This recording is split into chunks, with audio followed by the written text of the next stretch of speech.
If you'd all join me, stand and join me with the Pledge of Allegiance. I pledge allegiance to the flag of the United States of America and to the republic for which it stands, one nation, under God, indivisible, with liberty and justice for all. Okay, first thing, approval of the agenda. Does anyone have any corrections, changes to the existing agenda? Move to approve. Second. Okay, I got a motion by Amy Jerk to approve the agenda, second by Maggie Bass. There's no other comments. All in favor say aye. Aye. Any opposition? Okay, the agenda is approved. First thing, Jim, you have the floor.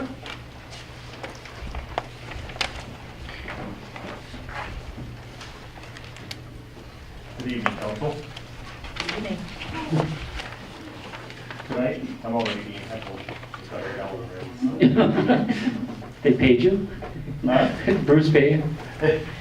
Hey. Oh, she Tonight, didn't I ju- just want to share some. Hey, Jim, stats. she didn't tell you to do the Patty version, did you? Just in 5 minutes, I need it. But tonight, I just want to share some numbers from 2017. As you looked at the packet that was provided, we continue to trend higher with our calls for service.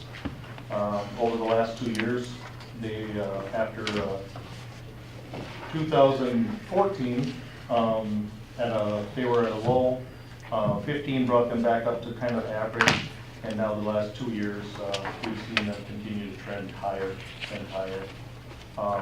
Currently, we're at 5242 for calls for service, and that's about a 9.8% increase for the year over 16. If you look on the table on the lower part of the first page of the memo, some of the areas that stick out for increases were a few more accidents, about 10% more accidents. Medicals are rising.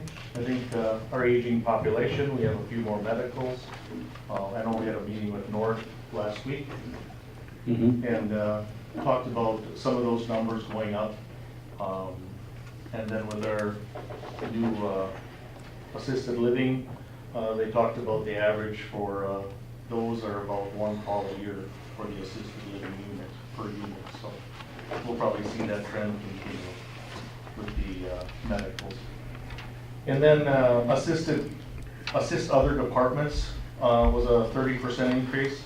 We've seen that trend the last 3 years, that continuing to go up. I know we talked about back in 15 when we were looking at hiring another officer to fill a position for an investigator. Those child protection calls and adult protection referrals continue to come in, so all of them have to be dealt with and followed up. And during 2017, we replaced about a third of our police department, either retirement or resignations. So we were involved in that training time with those new officers. But yet the calls for service continue to come in and we had to be with those. But that's just part of the process. Part 2 crimes, if you take a look at Part 2 crimes on page 4 in your packet, those also had an increase of about 21%. Generally speaking, they continued to go up the last 2 years also. We have seen those increase this year anyways from 2017 to compared to 2016. The majority of that increase came in disturbing the peace calls. That classification would include disturbances or disorderly conducts. So those are increased by 66%. Our drug calls have increased. Some of those are, well, of the 70 that are listed there, 5 of those are DWIs involving drugs. And then oftentimes with the individual that's under the influence of a narcotic or something, oftentimes they'll have paraphernalia or substance abuse in the vehicle also. Public order crimes have trended up the last 2 years. They include all of our ordinances, curfew, and tobacco violations, kind of lumped together in that classification. And then runaways are up dramatically over the last couple years, but if you look at the 10-year average, they kind of bring everything together. They're slightly higher than the average. And then trespass also is up with an additional 7. We see a lot of that in some of the Coburns or other stores that have an issue with a shoplifter or a fraud issue. They'll often want to trespass that person from their property, so they do that. We're seeing more private people doing that also. If they have an unwanted guest or somebody, rather than actually seeking a order for protection, they might try and just do a trespass against them so that they don't return to their residence. Along with that, we've seen our citations issued stay pretty level, just dropped slightly by about 1%. I think part of that was the ongoing training. While we're training other officers, the field training officers are in there and they're not out working on their own, so they're tied up doing that training with that officer. And then also we've seen an increase in the DWI arrests, up about, well, it says 27.9%. It increased by 12 from 16 to 17. Part of that, you might see that as again with some of the motor vehicle accidents increase, but otherwise we're just seeing with more emphasis on traffic enforcement, we're going across intoxicated drivers more than.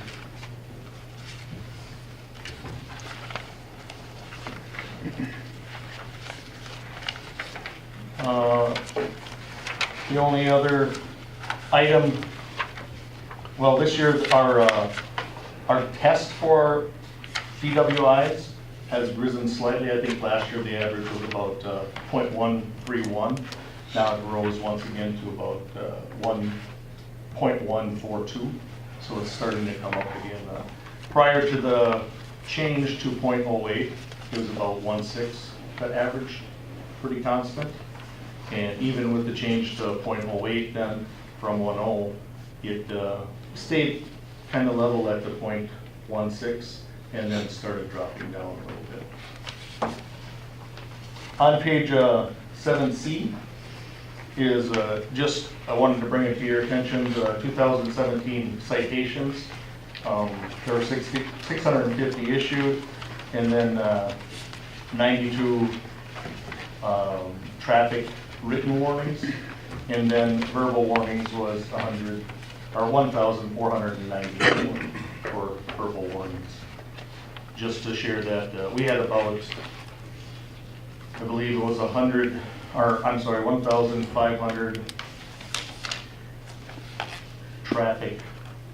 1,581 traffic stops that were completed in 2017, and that would be some of the breakdown for the violations, the citations, written warnings, and verbal warnings.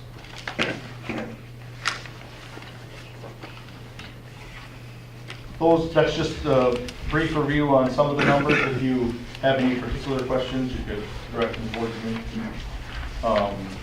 either tonight or email me or anything, if you have anything. And then in closing and just looking ahead to 18, part of my memo we just included that we will be working towards implementing squad and body-worn cameras, work to replace tasers and squad rifles, along with developing strategies for additional training requirements from the Minnesota Peace Officers Standards and Training, their CIT and bias policing, and some of those training elements that we'll have to incorporate into our training. Any questions at this time? I have a couple. Go ahead. The report that you send out to the council and to the media and whatnot every few days with the incidents, when it comes up and it says ICR report, I'm assuming that's incident report. Yep. I've noticed that in the incident report, it might be listed as, 1800169 and then sometimes it's sequential and you can follow what the stops are, but sometimes there's big gaps in there. Like it might jump from 63 to 72 or something. And does that mean that there's 8 things that aren't being reported in the media report? Or We pull out actual traffic stops that are the 1,581.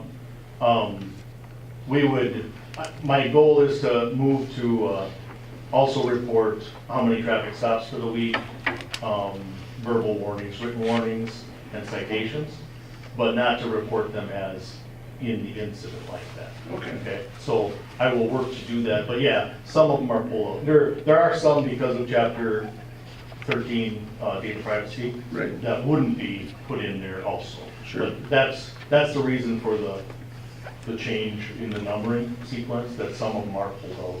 And Okay. just generally they include the traffic stops. Some informational ICRs are not reported, and then alarms aren't always reported either. Okay. Well, I know that there is some traffic stop listed, pulled over so-and-so, or not, it doesn't give a name, but it says they pulled over somebody for a stop sign violation on 10th And usually those are listed if a citation was issued, okay. to make it public that they were cited. And then how about, but the officer isn't listed on which officer is pulling that over. Do you keep track of that as well, or? Yeah, that's not part of the public information, but yeah, But you internally do look at that Yes. to see, okay, all right. And the reason I bring it up is because it seems more and more, I've been getting stories about being out at the wrong time, just driving and being pulled over and asked a series of questions that, what are you doing in New Prague and blah, blah, blah, or where are you going? I mean, just really inquisitive questions, and even some instances of people after bowling, pulling on a bowling alley at 10:30 and being followed on 7 different turns right into their cul-de-sac or into their driveway. It's not a crime to be out at 10:30, 11 o'clock at night. Obviously, if they were drinking or showing some kind of behavior that was illegal, I would hope that you'd pull them over, and you should. But it seems like more and more, I'm getting more and more of these stories that there's some really aggressive, following people home right on their bumpers and everything else. And I'm just curious if you're tracking that internally, is it just 1 or 2 officers, and I know we have young officers too, and I think they're a little bit more, I thankfully think New Prague's a very safe community, and I appreciate everything that you guys do. But I think sometimes maybe they're bored, and I'm looking at it from a cost savings things. Maybe we don't need 3 officers or 3 officers on at any one time. Since we do have split a county line, we do have, if an incident really occurred that was serious, we could get support from Scott County or from LeSueur County. Our tax dollars pay for that service too. I'm just wondering if that's a situation that maybe they're bored and they're looking for any little thing, and it seems a little bit kind of almost to the point of harassment and maybe even profiling. Those are pretty strong words, but seriously, it's my number one issue that I get now when I'm out in the public is people come up and share this story. I believe the mayor's had a couple too. I was with them on one of them, but I just want to know if you're tracking that internally to see if there's particular officers that are very aggressive and to the point of almost harassing. Because it is upsetting some people. People are afraid to drive after 10 o'clock. Some people have told me. Okay. So I just want to make you aware of that. Yeah. I think We do it's fair. track. We track individuals and their stats. It's difficult. It's actually more difficult to pull out of our new RMS, but no, I do that. At the same time, I do ask that our officers stay proactive and are out there patrolling. Sure. Because that's what they're hired to do. Right. But if they're being overly aggressive, I can talk to them about that. I think most of them are trained in observing driving behaviors, and that any indicators that somebody may be under the influence, Right. that's what they're looking for, and that's what they're gonna stop.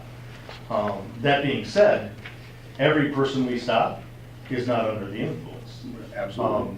There are some that are looking down at their phone or distracted for whatever reason, that may swerve and bump a fog line, or may make an incorrect turn, either too short or too wide, either way.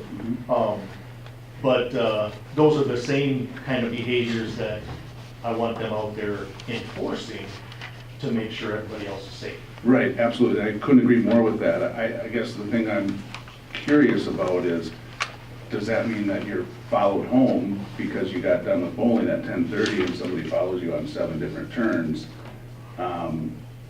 You know, that seems a little bit more than just observing.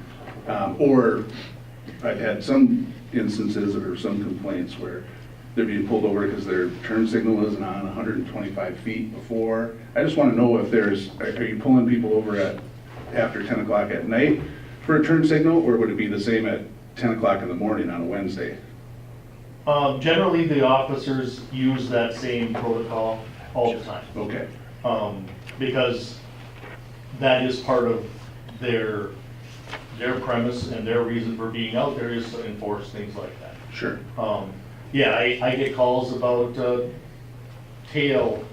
not tail lights, but license plate lights being lost. And Oh, but I've had an incident where somebody said that he was pulled over because one looked dimmer than the other one, which he contends didn't happen, but that's just one example. I'm just saying, Yeah. that goes along the lines with some of the aggressive, you know. yeah, just a I very- had one that came in, a person came in last week and had the same complaint, that he was stopped the night before. I said, hey, well, we talked about the issue and what went on. He did receive a citation for it. Said he had his vehicle out at a service place. And the person told him there's nothing wrong with his lights. I said, do you have it out here right now? He said, yeah, I do. So you mind if we go out and look? We went out and looked. The exact description of what happened in the officer's report was how the light behaved. Okay. When he took it to the service person, I asked, did you have your headlights on when you looked at your vehicle? And he said, no. I said, well, I want to recreate what happened. I said, what time was the stop? And it was early morning hours. So we did that, but it behaved the same way. Where one bulb was dimmer than the other? Or One bulb was dimmer, and then when you did apply the brakes, it actually shut the, 2 elements off. okay, So yeah, there was a malfunction in the light. okay. And I don't think we're talking the same stories, but one. No, Yeah. in this one anyways, yeah. Okay. Yeah.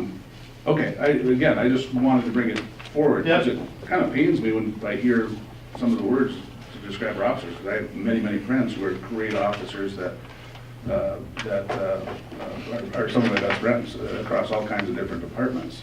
So I'm very supportive of our police officers, but I mean, it just is tough when it seems like they've been bombarded more and more with different stories coming out.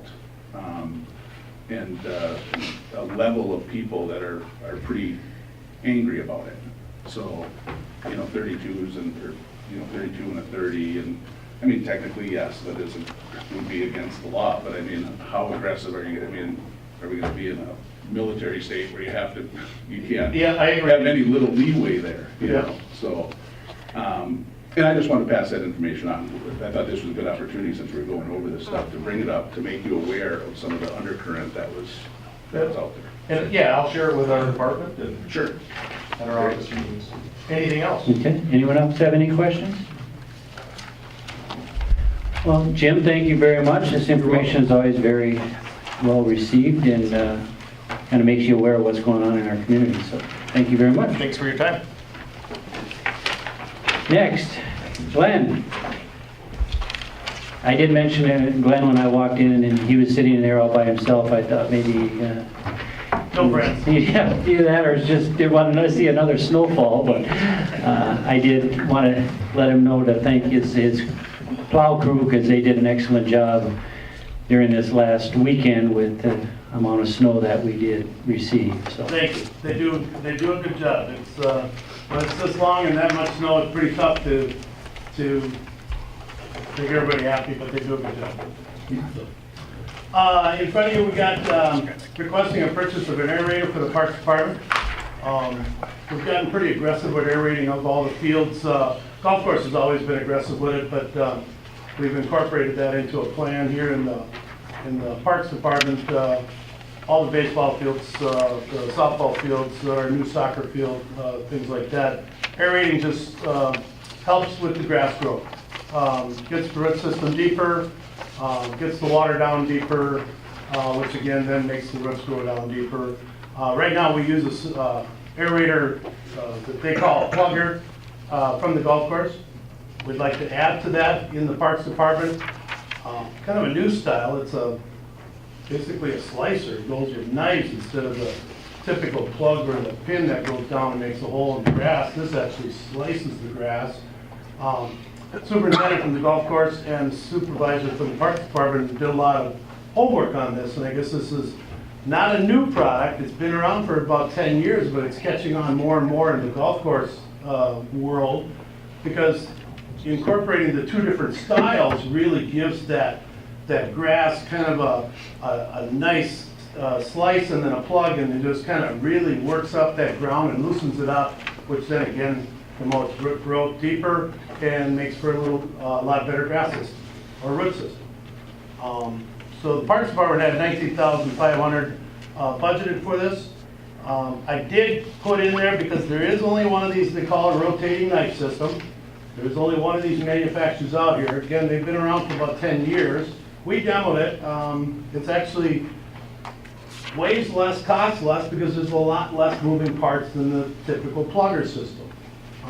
You hit a rock or a root with that plugger system, you're going to break something.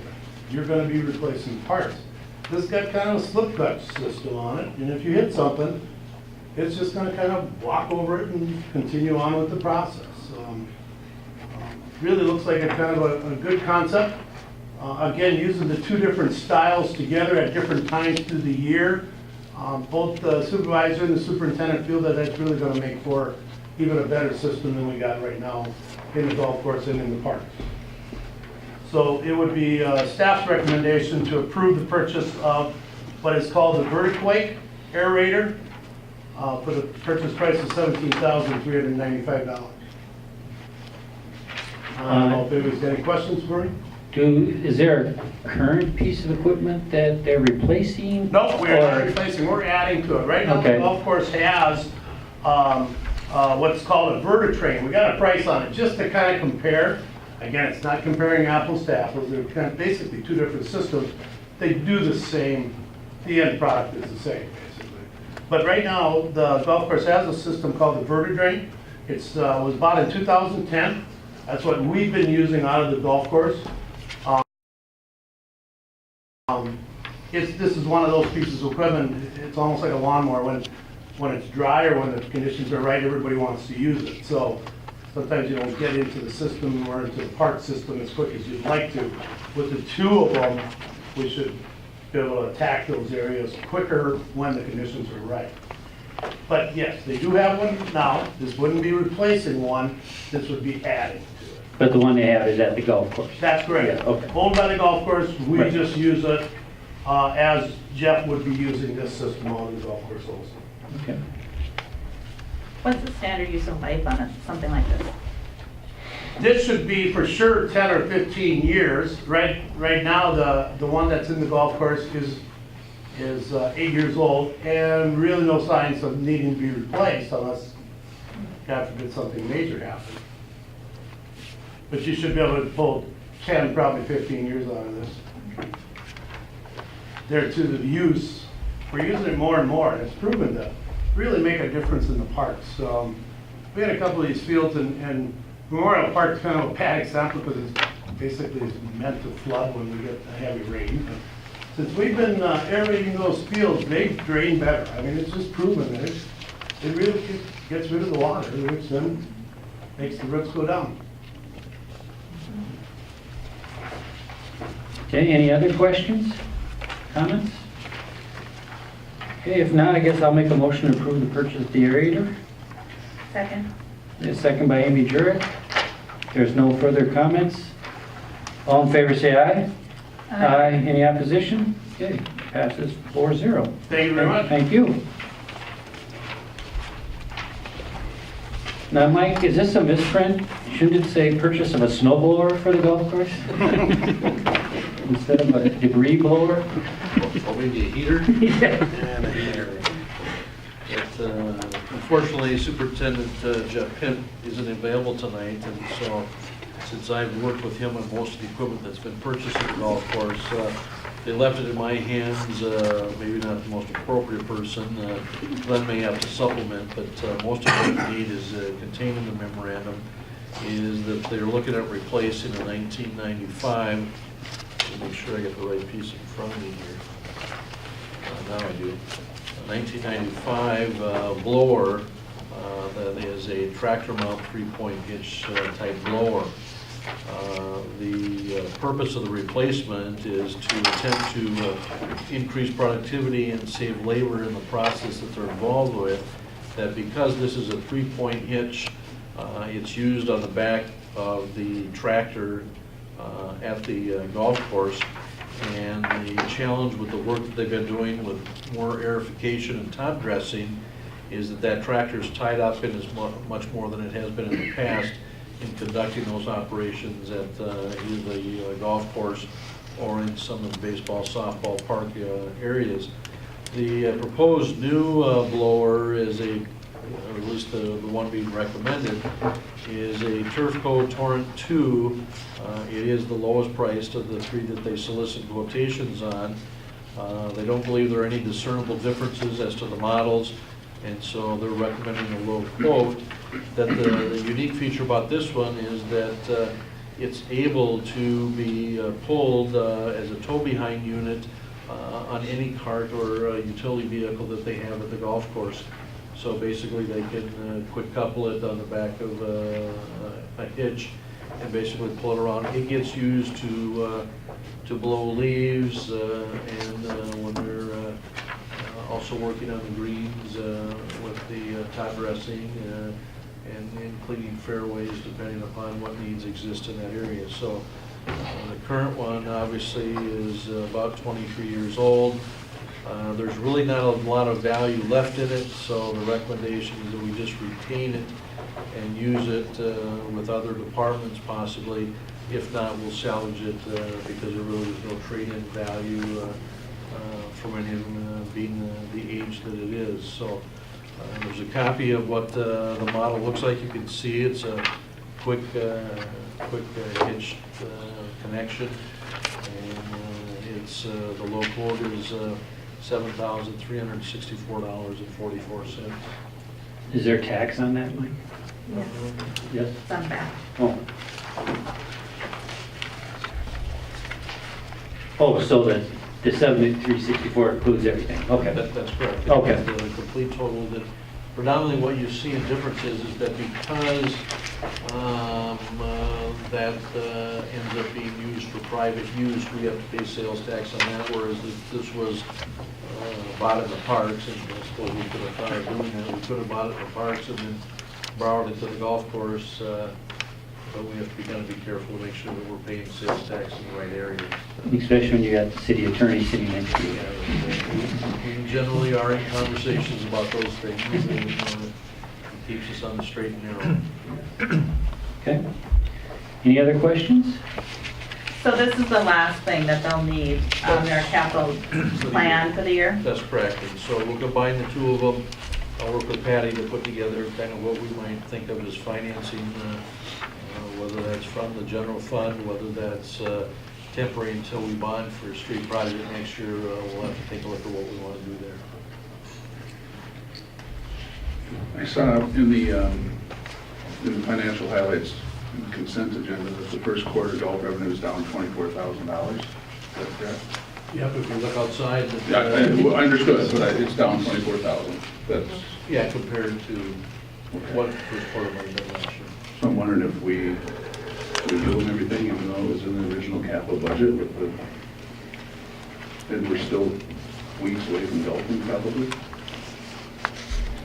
Well, I think the weather is one thing, I think also is the memberships are, people don't pay their membership till they start playing golf.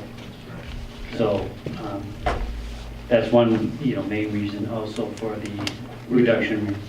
Were they playing last year in March? I can't remember. Yes, they were. Yeah. Oh, okay, so then obviously that's where the revenue was. Yeah, because most people, when they go out the first time, and, I'll pay my membership. Yeah, So they don't- basically, most of the business that we had from various different events was basically the bingo. But with Mother Nature doing what she's done, it's kept people from coming in and buying the memberships as a big one. Sure, okay, that makes sense. Yeah. I asked the question, so thank you. Okay. Any other questions? Okay, if not, I guess I'll make a motion to approve the debris blower.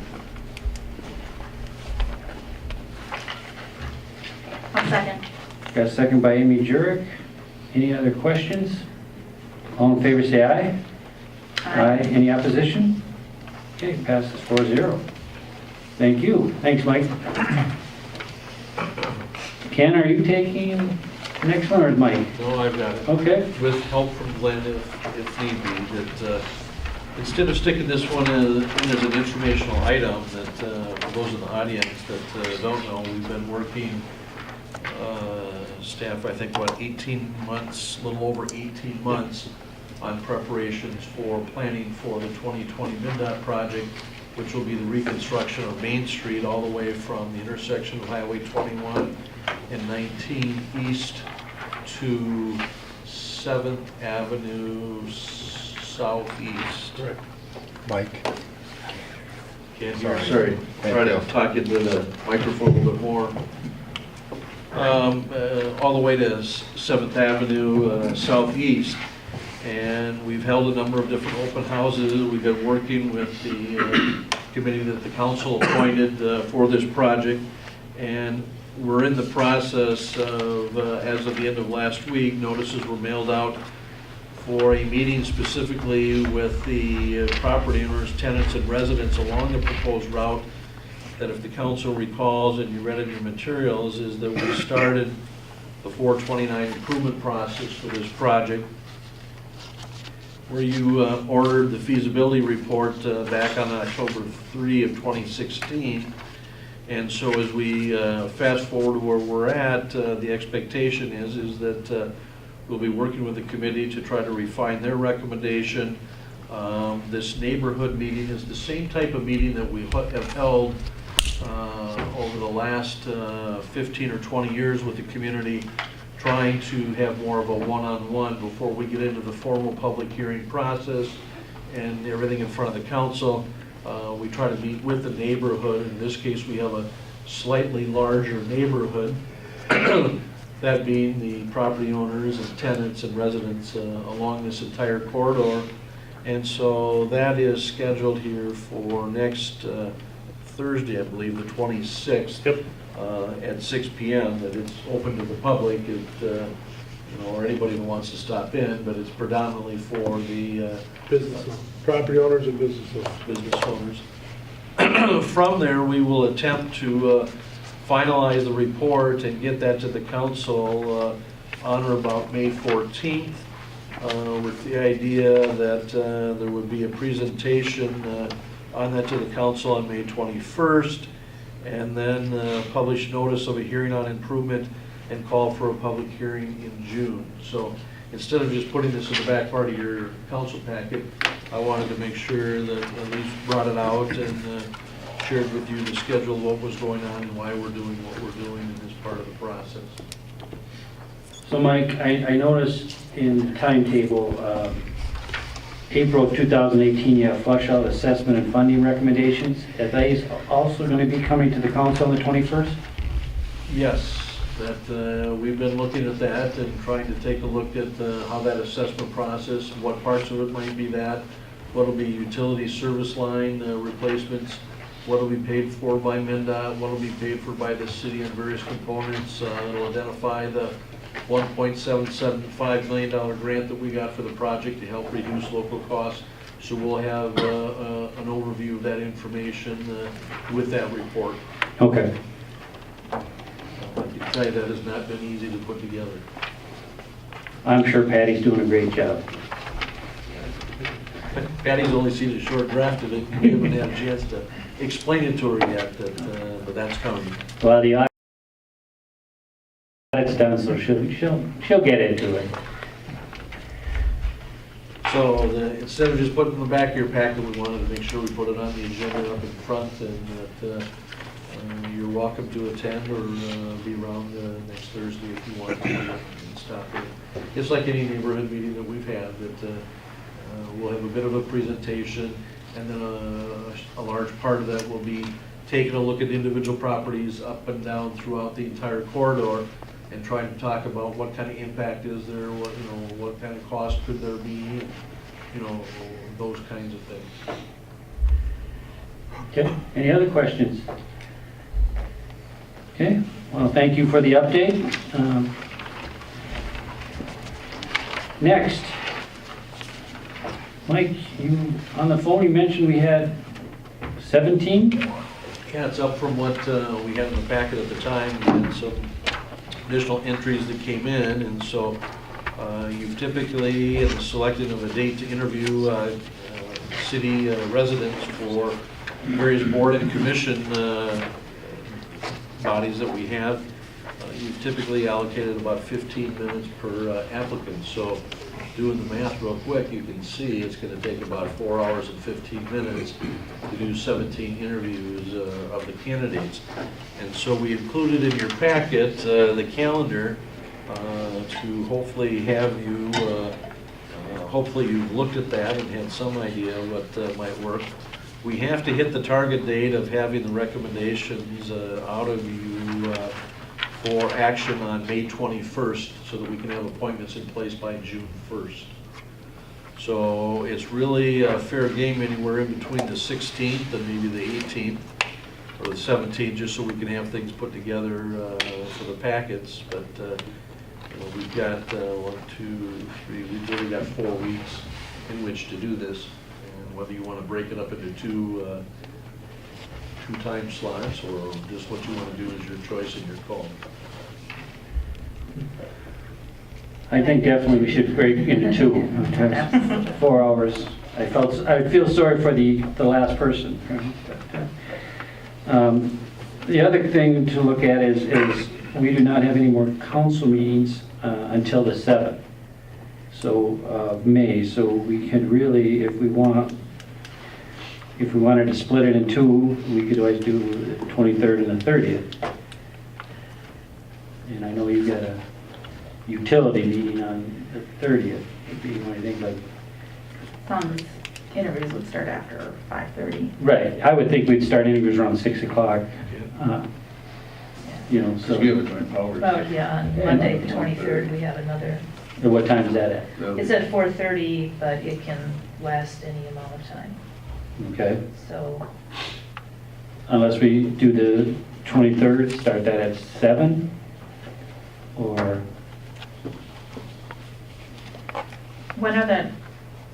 Barb, when are they due? The applications, are they We have already them all due? in hand. They're all done, yeah, they okay. have 17 of them already.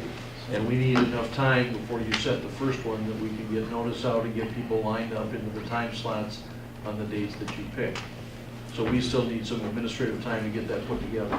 What happens if we got together and whittled down some of them? So, I mean, do we have to legally give everybody 15 minutes interview, or can we go through and kind of pare down maybe some of the, I mean, I think it's great that 17 people on If you it. recall, we went through a fairly extensive advertising Right. to do this, and I'll let Scott answer that question as to what we legally have to do, but this is as we reached out, we tried to go a little bit further in our advertising this year, because we've been weak on having enough city residents, and apparently we reached out a little bit far this time, and I think this is the largest number in the last 10 years that I can remember having this many candidates. And so it's a good opportunity for you, and, you know, these are the boards and commissions that make advisory opinions and recommendations to you. You've got incumbents and you've got new people that are interested in the process. You know, it's your choice. Is the application still the same though? So, I mean, they're already filling it out. I mean, there's gonna be disappointed people that aren't gonna get on. Anyways, even without the interview. I'm just saying, based on the application, the extensive question, is it still the same? Yes. Yeah. So we have the, you know, pretty extensive questions that they fill out. I was just thinking maybe we could take some time as a council, whittle it down for so many positions, and then interview those, if we're looking at a time constraint. But Yeah. I don't know, legally, can we? You can do that, yeah. Council has discretion to whittle down however you see fit, and choose who you desire to interview. Yeah. I still Very think, similar to the police department right now. you know. I still think, my opinion is, you know, if people are willing to serve, I think we should give them at least an opportunity to sit in front of us and state their case. That's my opinion. And again, I was looking at the calendar, you know, we also have that first week in May, you know, starting with the 30th of April, first week in May, that besides the utility, there's really nothing on the calendar from any other boards and commissions that we serve on. So, I mean, there's also that opportunity. You're smiling, but you're looking at your personal calendar, right? Yeah. And that's fine. I think, what did we say, that the 30th? Right, 30th at 6th, and maybe, I don't know what day works better in May. Should we just do the 30th and the 1st? And that's what I'd like to do. Okay, That works? Get it done. okay. Yeah. So plan for 4 hours on the 30th of April? I mean, 2 hours. Well, if And we gotta Mike, review them all, Sean, it could be 4 hours. and Mike, are we able to see those applications well ahead of time? You'll have them likely by the end of the week if we are able to get that put together. We should have those Terrific. copied and out to you, so you have plenty of time to go through those. Thank you. Okay, so the 30th, 2 hours, and do we wanna start at 6? Or do you want it a little later? Can we do 7 just in case that meeting runs long? Okay, 7, and then on the 1st is 6, 6:30? 7, what time? I'm okay with 6. Yeah, people 6. early. Okay. You got that, Mike? On the 30th, we'll start at 7, and on the 1st, we will start at 6. Awesome. Thank you. Thanks, Barb. Okay, next thing on the agenda, we have a update on the electric territory acquisition. What I'd like to do is open the floor to Mike and then our city attorney to kind of put some clarification on the process. And then I will call Bruce Reimers up and he can kind of give us an update of the territory acquisition. And even though this has been not scheduled as a public hearing, I'm willing to open the floor up for comments from the public. When we get to that point, I'm going to need everyone to state your name and your address and make your comments, knowing that the council is just here to listen to the comments and no decisions from the council will be made tonight. So, Mike, you can start it off. Well, you kind of pretty much took what I was going to say a little bit, so I'm going to keep my comment short. It's nice that we were able to connect and talk a little bit. That in tonight's meeting, that, as the mayor indicated, the council is always willing to listen to residents that want to come and talk about any particular issue that's currently on the docket, or maybe not even on the docket. And so normally we would have just not had anything scheduled, but having attended the MVEC annual meeting this last Tuesday and hearing some of the commentary and believing that we might likely have some residents here, I talked with our staff and decided that we would formally put something on the agenda so that we could take comment. It's important, and I'm going to have our city attorney, Scott Riggs, talk a little bit about the structure and the relationship, and the connection, and why the process is different. That you may be here tonight expecting that the city council can take action or overturn something or do something as it relates to the process that has currently been underway with the proposed joint acquisition of the electrical territory with MVEC. This process, while being initiated, is really the responsibility of our new Prague Utilities Commission. The City Council is kept apprised of what's happening, what's occurring, but they're really not the formal decision makers here tonight or at any time as it relates to actions of the utility board. They have certain authorizations, and hopefully I'm not stealing Scott's thunder. They have certain... It flows downhill. Yeah, but I won't go into that. I'll let him do it because I thought he might be talking about that. But we just want to help clarify that in the end, the council wants to be able to listen and pass on and ensure that your concerns are addressed, but they likely are not the end decision makers. And I'll let Scott talk about that and why that is, what the structure is, how it operates under Minnesota law, so that you have a bit of understanding based on the questions that you might be bringing tonight. That we'll do our best to answer them if we can, but likely there won't be any decision making. That this is more likely an informational meeting with the council. And so I'll have our city attorney talk about the structure so you can understand how the utility is structured and what its capabilities are and how it acts somewhat autonomous from the city council. And it just so happens this is one of the areas that they do act independently. So this is Scott Rigg, city attorney. Thanks, Mike. And Mike did steal a lot of my thunder, but the reality is, and it is true, and the mayor and Mike both described that this is a decision solely for the utility commission to deal with, as to service territory and contracts for those types of situations, as well as power sales agreements and things like that. Once the utility commission was set up, and there are statutes that allow that, we have it referenced in our city charter. We also have an ordinance that deals with it, and then we have underneath that, resolutions that also deal with the authority of the commission. The council's real authority over the commission is only the appointment of the board members of that commission. Once that happens, all the contractual authority for operations, in this case electric utility operations, exists solely with the commission. They're the entity that handles that. The council can listen and pass it on. There's obviously a council member that's a member of that board as well, which is the idea in the interactions between the two, but it is essentially an autonomous department of the city. It only can exist because the city's here, and once it's created, which it was done many, many, many years ago, the only way you get rid of it is by a vote. So it exists, it controls the utilities that are delegated to it, in this case electric. And water, yeah. No, I'm just covering the electric part, but yeah. And there are statutes that control exactly what the commission can do.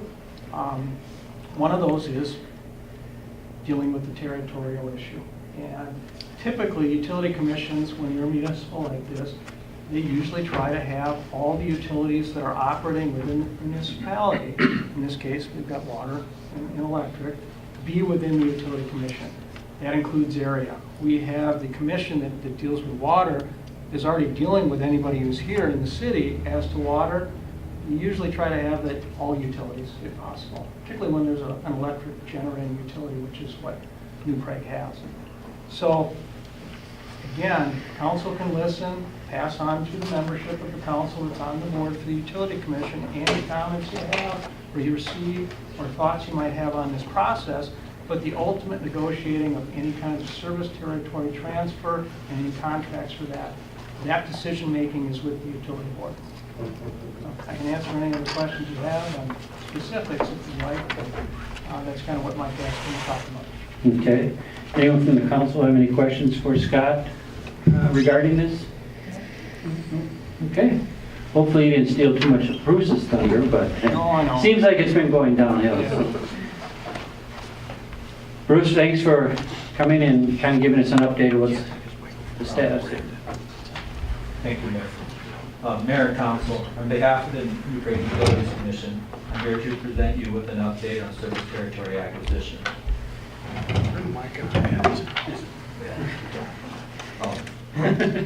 As you know, we have been working on a service territory agreement for about 2 years now. And we are at the point that we have a draft agreement that is acceptable to both of our boards, meaning New Prague Utilities and Minnesota Valley. We are now in the process of notifying all of the affected customers to make them aware of the possible change in electric service provider. To date, both utilities have sent out a letter to all of the customers, and the New Prague Times has run an article about the acquisition. We are also planning a joint open house forum to be held at the Park property on Tuesday the 24th at 6 p.m. We have posted about this open house in our Facebook page. A letter has been sent out notifying customers of the open house. They haven't received them yet, but they are being sent out. And there will also be a notification in the New Prague Times. Overall, the position of the New Prague Utilities Commission is the same as it was 108 years ago. Build electric and water utility that serves all residents of New Prague and is self-supporting, requiring no taxpayer money. Even our city charter is based on a foundation of city ownership and operation of public utilities, no matter what the type. Over the past 2 years, the Utilities Commission has been working with our financial and rate consultants to make sure this acquisition is financially sound decision for our current and future customers. Our consultants have found that the benefits are very positive, especially long-term. Customers will see the same competitive rates moving forward. Growing utility is also beneficial to the city as a whole, as the city would save on street lighting costs, as the utility currently provides residential street lights and maintenance at no cost to the city. 25 years ago, a territory decision prevented us from serving a rapidly growing city, but now we have an opportunity to change that. This change is something that ultimately I think it will benefit everyone. These are some of the benefits, just to mention a few. New Prague residents are already owners of the city water utility. It makes sense to add electric services as well. This acquisition will make it simple by having just one bill for all city services and limiting confusion by having 2 utilities serving the community. We provide excellent local service and backup generation for all residents. We currently have no debt in the electric department that new customers would inherit. We offer competitive rates and energy saving programs, keeping revenues in our community so that the city residents all share in the same benefits equally. A local utility commission that cares only about what is best for New Prague residents. That's all I have, Mayor. We'll take questions. Okay, anyone have any questions for Bruce? The only thing I would like to, you said you're sending out a letter about the open house. Is this going to just the 750 homes, or is it going to all New Prague Utilities customers? It is going to the affected customers. So Okay. the customers that will be affected by this change. And there will also be a public notice in the newspaper. Okay. We've done this joint. Ryan Henches is here in the audience, general manager of Minnesota Valley. Him and I have been working closely on this agreement for, like I said, about 2 years. We feel it's important that everybody has notification, and a letter will be sent out here in the mail. Actually, it went out today, I'm told, to all of the affected customers to make them aware of the pending change. Mhm. So Bruce, I see in the accounts payable, in the consent agenda, that streetlights cost the city just round up, $1,200 last month. The city wrote a check to MVEC for streetlights over there. Is that standard? Do you think that 1,200 is about the same where? I guess what I'm getting at, do you think it's a $15,000 a year savings that the city will see roughly if you extrapolate that out, or? It's been a long time since I've run the numbers, Okay. but it's in the thousands of dollars. We charge the city only for the energy. We don't charge for any maintenance or replacement of street lighting in residential areas. So this one right here, this check that we wrote to MVC would just be for the energy? It's a per light rate that they charge the city. Would they repair something if, free of charge, or would that be added into that? It's included in that. It is included, okay, Yes. I just want to make sure. Yes. Any other questions?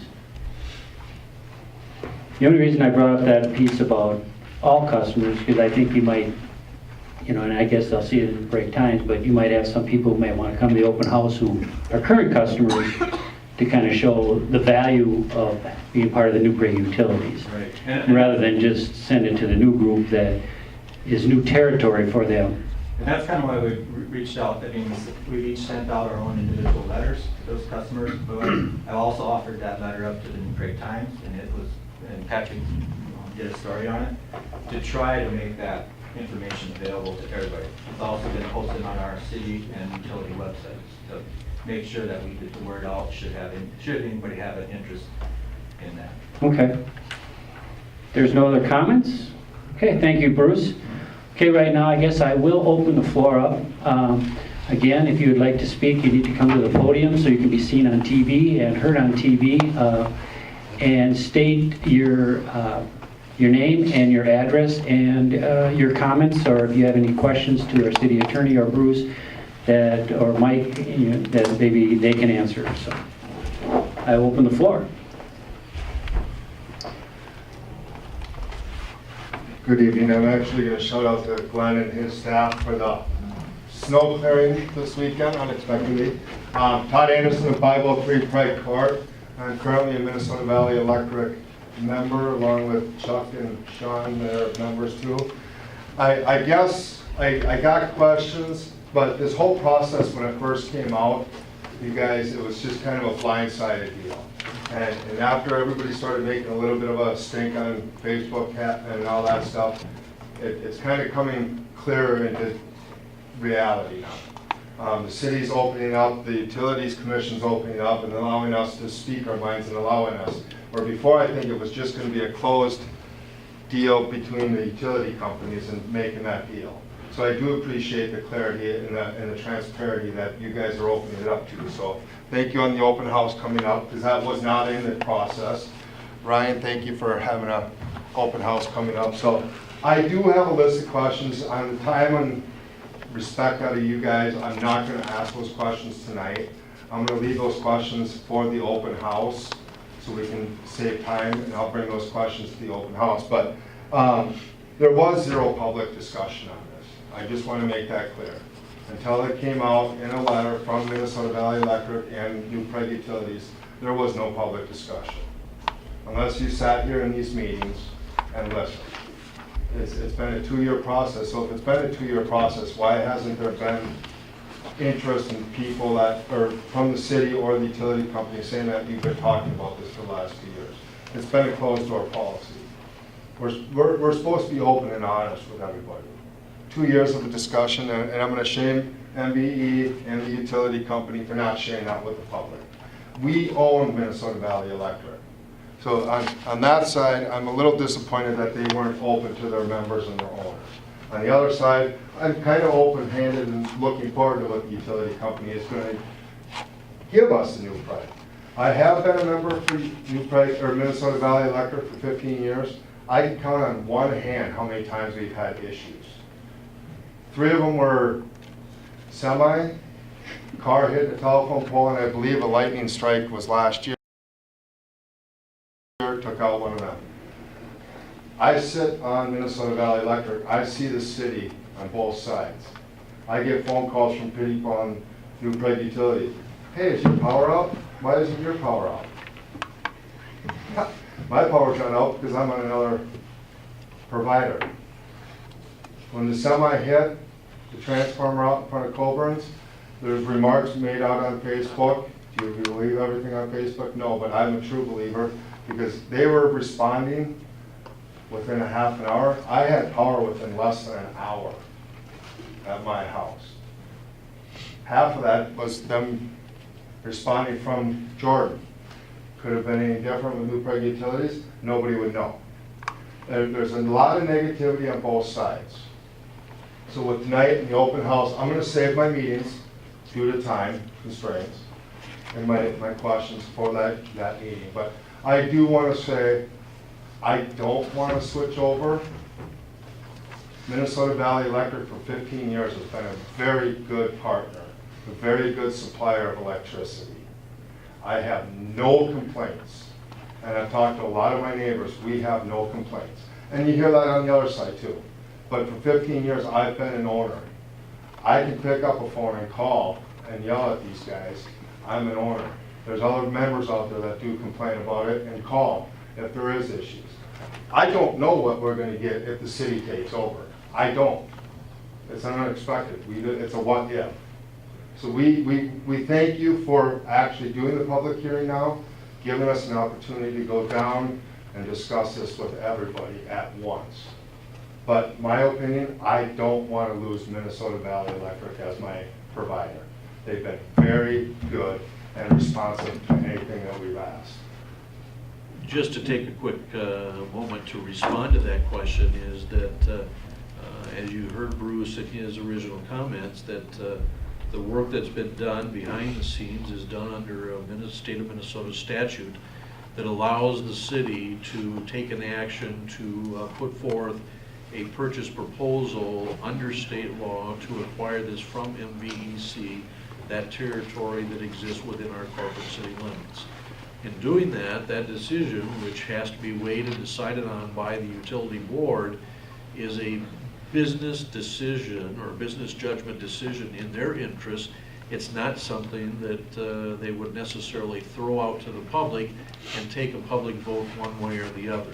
So in that regard is while we recognize your comments and your desire to want to stay with MVEC, you know, our utility board is looking at the long term as to how we continue to operate and own and manage the utility infrastructure that we have, and where we have that opportunity under state law to exercise our rights there to acquire territory, that's what they are doing at this time.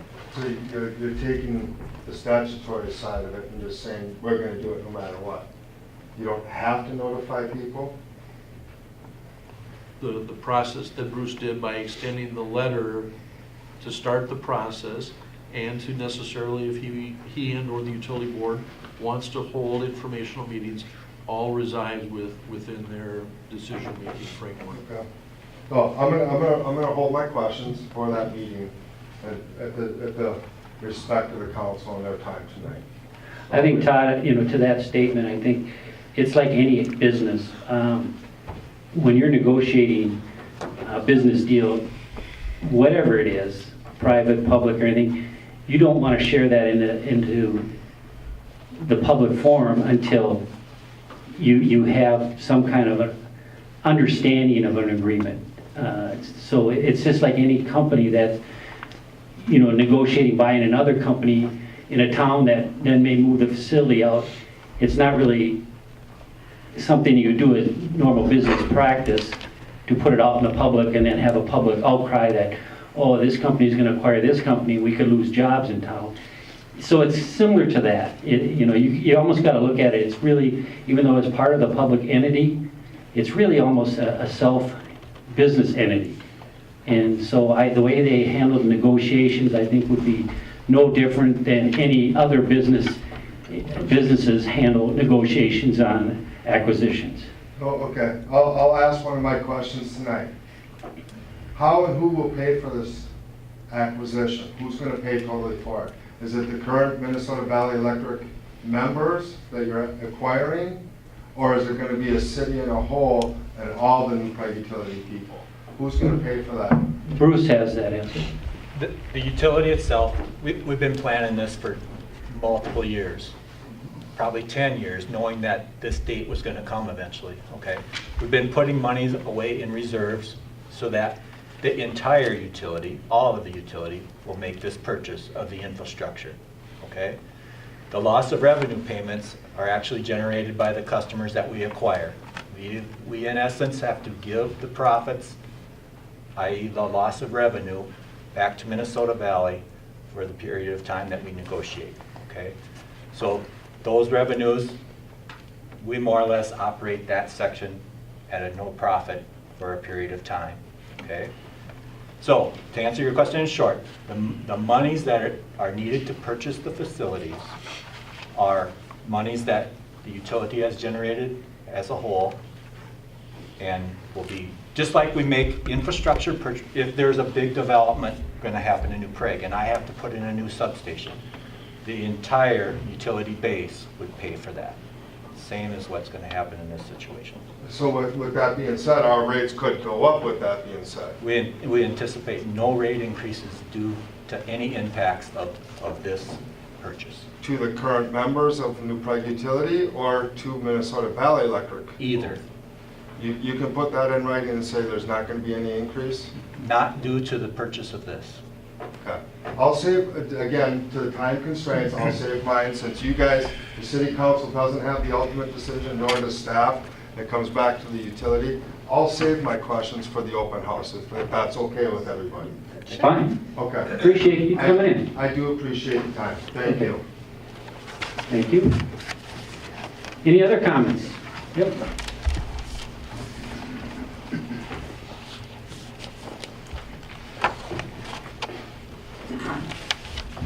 My name is Dan Bullock. I live at 502 Autumn Avenue Southeast here in New Prague. Just kind of a follow-up to the comments just this gentleman made ahead of me. We were affected by that outage from the Coburn's truck last fall, and we were out of power for 8 hours. So you were fortunate to have power within 1 hour. We were not fortunate. And that's not acceptable. 8 hours is a long time to be without power. So I just want to make that known to you folks that there are more sides to the story. As far as the benefits, I don't know at this point, but I will be at the meeting on the 24th. Thank you. Thank you for your comment. Any other comments? Okay, well, I appreciate everyone's time. Bruce, thank you very much for the update, and good luck at the open house. Ryan, thank you very much for coming tonight. We appreciate it. Okay, next on the agenda is the consent agenda. Anyone have any issues or questions on any items in the consent agenda?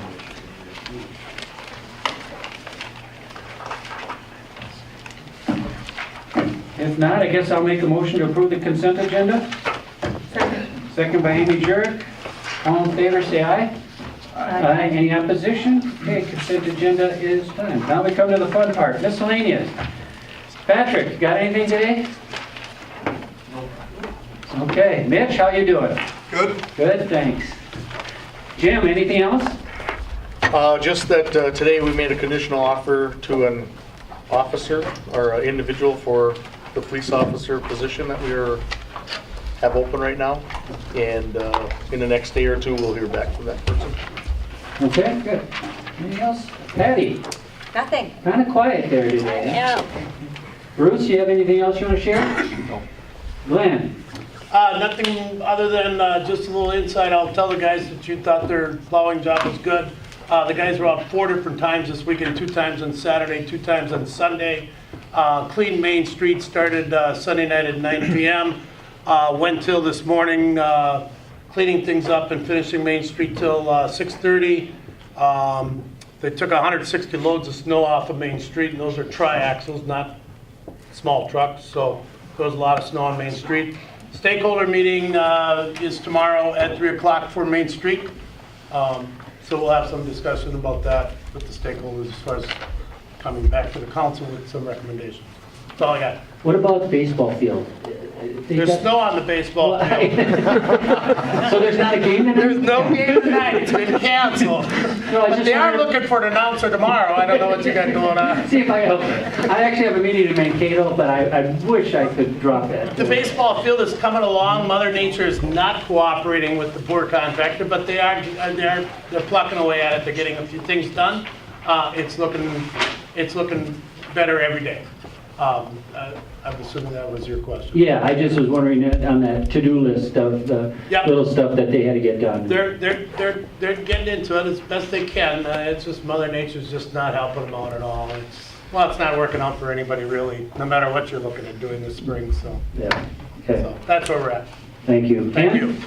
Real quickly, last week I attended the last of the census training that I attended to update our local address list. Basically looking at from 2010 to current time period, all the new homes that have been built over that time period. Shouldn't be too long of a process. We've had about 330 new addresses added in the city from 2010 when the census happened to now. And I will also plan to get a section on our website set up for the Census 2020, linked to the state demographer, and kind of let everybody know what's going on in that process. But really, things will start kicking off in full force with advertising from the state demographer's office and others in about a year. But we have a lot of behind-the-scenes work, again, just updating an address point in every home in the city to make sure that everybody gets counted and gets that survey for the census when that day arrives. So we're well underway. Thank you. Anything else? Nope. Mike? Scott? Nothing to add, no. Hey, it's a long time. Thanks for showing up. Appreciate it. Barb? No. Okay. Sean? No. Maggie? No, sir. Amy? No. Well, the only thing I have is I was fortunate enough to be invited to go speak at Malastrana last week, and it was very enjoyable. The people that were there, I think there was about 25 people that showed up, and the director of activities said, you must be a celebrity, because usually we don't have that many people that show up for this. But it was nice to kind of give them an update what's going on in the city. That's kind of really what they wanted to hear. Sometimes they feel that they're in a nursing home or assisted living there. They sometimes don't feel like they're part of the community. So I was very glad that they invited me so that they could kind of voice some of their opinions or hear what's really going on in the city. So that was a lot of things. And some of the stuff they brought up, I've talked to Mike about it and Glen and things like that, some of the issues that they see from their little world over there at Malastrana. So besides that, I don't have anything else. So I guess I'll make a motion to adjourn. Second. Second by Amy Jurek. All in favor of adjournment, say aye. Aye. Any opposition? We're out of here. Thank you, everyone, for showing up.